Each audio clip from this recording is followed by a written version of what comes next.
आणि आता आपण मुंबई पुण्यातल्या टॉप 9 बातम्या बघूया। मुंबई पुण्यामधल्या आयटी पार्कमध्ये आता मॉल, निवासी आणि व्यापारी संकुलं उभारली जाणार आहेत। आयटी पार्कच्या जमिनीचा विस्तारित स्वरूपामध्ये बदल करण्याचा एमआयडीसीचा हा प्रस्ताव आहे। 20% कमी खर्चात 30% जास्त विजेचं उत्पादन मुंबई आता आयआयटी मध्ये करण्यात आलं। हे पथदर्शी संशोधन व्यावसायिक वापराबाबत आता होत आहे ही चाचपणी।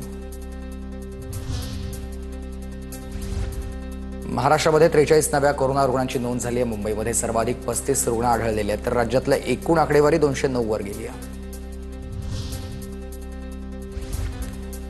तर 11वी आणि प्रवेश प्रक्रियेची वेबसाईट आजपासून सुरू झाली आहे। 3 जूनपर्यंत अर्ज भरण्यासाठी प्रक्रिया सुरू राहील आणि 8 जूनला सर्वसाधारण गुणवत्ता यादी जाहीर होईल। अभ्यासक्रमामधून तिसऱ्या भाषेचा विषय तुर्तास स्थगित, अनेक आलेल्या सूचनांचा विचार झाला आहे। शालेय शिक्षण मंत्री दादा भुसे यांची माहिती।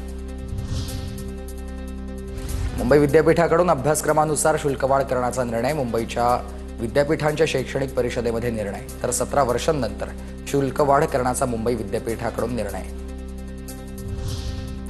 मुंबईच्या एसएनडीटी विद्यापीठाची प्रवेश प्रक्रिया सुरू झाली। एसएनडीटीशी संलग्न महाविद्यालयांमध्ये प्रवेश प्रक्रिया सुरू आहे आणि विद्यार्थ्यांना 14 जूनपर्यंत प्रवेशासाठी अर्ज करता येईल।